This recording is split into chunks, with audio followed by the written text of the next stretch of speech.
ইনফিনিক্সের আরও একটি মাথা নষ্ট করার মতো স্মার্টফোন ইনফিনিক্স নোট 12 ভিআইপি। ইনফিনিক্সের এই ফোনটিতে বাজেটে ভালো কিছুই আমাদেরকে অফার করতেছে। যদি আমরা এই ফোনটির হাইলাইটেড বিষয় নিয়ে কথা বলি তাহলে এই ফোনটিতে আমরা পেয়ে যাব অ্যামোলেড প্যানেল, সেই সাথে রয়েছে 120Hz রিফ্রেশ রেট। ফোনটিতে চিপসেট হিসাবে দেখতে পাবো MediaTek Helio G96। Main camera হিসাবে পেয়ে যাব 108 মেগাপিক্সেলের প্রাইমারি শুটার এবং সাথে পেয়ে যাব 120 ওয়াটের ফাস্ট চার্জার। এর সাথে আরও কিছু দারুণ ফিচার নিয়ে এই ফোনটিকে লঞ্চ করা হয়েছে। আজকের ভিডিওতে আমরা কথা বলবো ইনফিনিক্স নোট 12 ভিআইপি এই ফোনটিকে নিয়ে। এই ফোনটির ভালো এবং খারাপ দিকগুলো, এই ফোনটি আসলে কাদের জন্য বেশি রিকমেন্ডেড থাকবে, সেই সাথে এই ফোনটি আমাদের ডেইলি লাইফে কেমন পারফরমেন্স করবে, সম্পূর্ণ ডিটেলস নিয়ে। তো আপনারা দেখতেছেন এসএল টেক জোন। এখনও চ্যানেলটিতে নতুন হয়ে থাকলে অবশ্যই চ্যানেলটি সাবস্ক্রাইব করে পাশে থাকা বেল আইকনটি অন করে দিবেন, তাহলে আমাদের প্রতিটি ভিডিও নোটিফিকেশন সবার আগেই পেয়ে যাবেন। প্রথমে যদি আমরা এই ফোনটিকে আনবক্স করি তাহলে এই ফোনটির বক্স কন্টেন্টে কিন্তু আমাদের প্রয়োজনীয় সকল ডকুমেন্টারি কিন্তু দেখতে পাবো। অর্থাৎ প্রথমে আমরা যদি এই ফোনটিকে আনবক্স করি তাহলেই দেখতে পাবো আমাদের স্মার্টফোনটি পাশে রাখলে আমরা দেখতে পাবো user manual, screen protector, soft plastic back cover, 120 ওয়াটের fast charger, type C USB data cable. প্রথমে যদি আমরা এই ফোনটির ডিজাইন এবং বিল্ড কোয়ালিটি নিয়ে কথা বলি তাহলে এই ফোনটির ব্যাক সাইডে আমরা গ্লাস দেখতে পাবো। ফোনটির ফ্রেম ফ্ল্যাট করা হয়েছে যা যথেষ্ট দেখতেও প্রিমিয়াম লাগে। তবে এই ফোনটির সবথেকে আকর্ষণীয় দিকটা আমার কাছে মনে হয়েছে এই ফোনটির ক্যামেরা বামটি, যা যথেষ্ট সুন্দর লাগে এবং দেখতেও যথেষ্ট গর্জিয়াস লাগে। এই ফোনটি আমরা দুটি কালারে অ্যাভেলেবেল পেয়ে যাব, ব্ল্যাক এবং গ্রে। এই ফোনটির ওজন করা হয়েছে 198 গ্রাম। ওভারঅল এই ফোনটির ডিজাইন আমাদের সকলের কাছে ভালোই লাগবে। এখন যদি আমরা এই ফোনটির ডিসপ্লে সেটআপ নিয়ে কথা বলি তাহলে এই ফোনটিতে আমরা পেয়ে যাব 6.7 ইঞ্চির অ্যামোলেড প্যানেলের ফুল এইচডি প্লাস রেজুলেশনের ডিসপ্লে, যাতে রয়েছে 120Hz refresh rate. Display resolution হবে 1080x2400 pixels, pixel density 393 PPI. ফোনটির স্ক্রিন বডি রেশিও 86.0%। এই ফোনটিতে 1000 নিটস পিক ব্রাইটনেসকে ইউজ করা হয়েছে, যার জন্য এই ফোনটি সানলাইটে ভালো পারফরমেন্স করবে। অবশ্যই বলতেই হয় এই ফোনটির ডিসপ্লে পারফরমেন্স নিয়ে কারো কোনো অভিযোগ থাকার কথা না, কারণ এই ফোনটিতে ভালো মানের ডিসপ্লে ইউজ করা হয়েছে, সেই সাথে 120Hz রিফ্রেশ রেটের পাশাপাশি কিন্তু এই ফোনটিতে আমরা পেয়ে যাচ্ছি 1000 নিটস পিক ব্রাইটনেস, যার জন্য এই ফোনটি সানলাইটে ইজিলি আপনারা ইউজ করতে পারবেন। আলোর কোনো ঘাটতি এই ফোনটির ডিসপ্লে পারফরমেন্স থেকে আপনাদের ফেস করতে হবে না।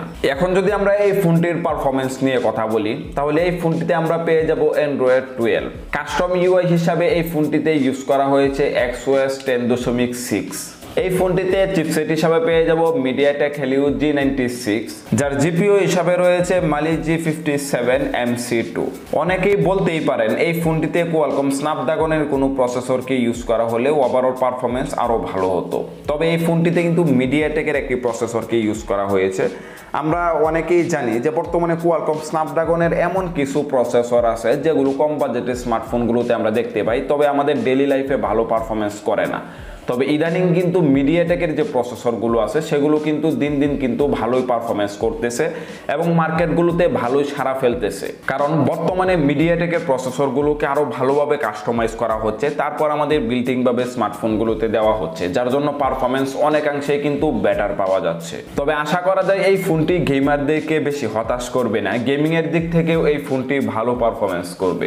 এই ফোনটি আমরা দুটি ভেরিয়েন্টে পেয়ে যাব, 4GBর পাশাপাশি 128GB, 8GBর পাশাপাশি 128GB। তবে ভালো ব্যাপার হচ্ছে এই ফোনটিতে দুটি সিম কার্ড ইউজ করার পাশাপাশিও একটি এসডি কার্ড ইউজ করতে পারবেন। তবে এই ফোনটির আরও একটি সুখবর রয়েছে, সেটি হচ্ছে আপনারা এই ফোনটিতে ভার্চুয়াল র্যাম হিসাবে 5GB পর্যন্ত ইউজ করতে পারবেন। এখন যদি আমরা এই ফোনটির ক্যামেরা সেটআপ নিয়ে কথা বলি তাহলে এই ফোনটিতে আমরা পেয়ে যাব ট্রিপল ক্যামেরা সেটআপ, যার মেইন ক্যামেরা হিসাবে আমরা দেখতে পাবো 108 মেগাপিক্সেলের ক্যামেরা, যার অ্যাপারচার রয়েছে 1.8 অ্যাপারচার। 13 মেগাপিক্সেলের আলট্রা ওয়াইড ক্যামেরা থাকবে, যার অ্যাপারচার রয়েছে 2.2।